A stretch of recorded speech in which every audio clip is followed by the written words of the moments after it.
என் சொந்தங்கள் அனைவருக்கும் கதை பெட்டகத்தின் வணக்கங்களுடன் வாழ்த்துகள். ஒரு சிறிய கிராமத்தில் உழைப்பாளியான விவசாயி ஒருவர் வாழ்ந்து வந்தார். அவருடைய பண்ணையில் பல விலங்குகள் இருந்தன. அவற்றில் மிகவும் முக்கியமானவை ஒரு புத்திசாலி நாய் மற்றும் ஒரு குண்டான பன்றி. நாய் மிகவும் விசுவாசமானது. இரவு முழுவதும் விழித்திருந்து பண்ணையை காக்கும்.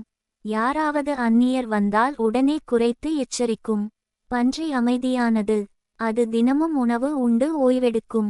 விவசாயி அதை மிகவும் அன்புடன் பார்த்து கொண்டார். ஏனெனில் பன்றி நல்ல உடல் எடையுடன் இருந்தது. ஒரு நாள் பன்றிக்கு மனதில் ஒரு சந்தேகம் தோன்றியது. நான் இவ்வளவு சாப்பிட்டு பருமனாக இருக்கிறேன்.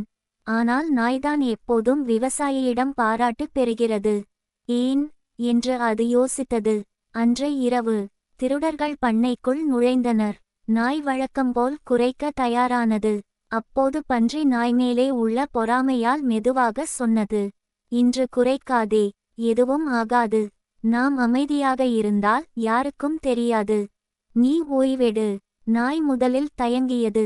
என் கடமை காப்பதுதான் என்றது. ஆனால் பன்றியின் வார்த்தைகளால் சிறிது குழப்பமடைந்தது. ஒரு நாள் குரைக்காமல் இருந்தால் என்ன ஆகும் என்று நினைத்தது. அந்த இரவு நாய் குரைக்கவில்லை. திருடர்கள் உள்ளே வந்து சில பொருட்களை திருடிச் சென்றனர். காலையில் விவசாயி பார்த்து அதிர்ச்சி அடைந்தார். நேற்று இரவு நாய் ஏன் குரைக்கவில்லை என்று கோபப்பட்டார். நாயை அழைத்து கண்டித்தார். நீதான் என் நம்பிக்கை, ஆனால் நீ உன் கடமையை செய்யவில்லை என்றார். நாய் தலை குனிந்தது. உண்மையை சொல்ல நினைத்தது. ஆனால் பன்றியை குற்றம் சொல்ல மனம் வரவில்லை. அது அமைதியாக இருந்தது. சில நாட்கள் கழித்து பன்றியை விற்க விவசாயி முடிவு செய்தார். பன்றியை கட்டி இழுத்துச் சென்றார். பன்றிக்கு அப்போதுதான் உண்மை புரிந்தது. நாய் மட்டும்தான் உண்மையான விசுவாசி. தான் பொறாமையால் தவறு செய்தது பன்றிக்கு புரிந்தது. பன்றியை இழுத்து செல்லும்போது அது நாயை நோக்கி, நான் உன்னை தவறாக வழிநடத்தினேன், என்னை மன்னித்துவிடு என்றது. நாய் மெதுவாகச் சொன்னது, நம்பிக்கை உடைந்தால் அதை திரும்பப் பெறுவது கடினம். பன்றியின் கண்களில் கண்ணீர் வந்தது. அது புரிந்து கொண்ட பாடம்.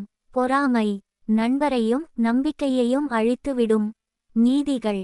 நம்பிக்கை என்பது மிக பெரிய செல்வம். அது உடைந்தால் மீண்டும் பெறுவது கடினம். பொறாமை நல்ல உறவுகளை அழிக்கும். கடமை உணர்வு மிக முக்கியம். ஒரு நாள் அலட்சியம் பெரிய இழப்பை தரலாம். தீயவரிடம் ஆலோசனை கேட்பது தவறான முடிவை தரும். உண்மையான நண்பன் துரோகம் செய்ய மாட்டான். என் இனிய தமிழ் சொந்தங்களே, சப்ஸ்கிரைப் பண்ணி ஆதரவு தாருங்கள்.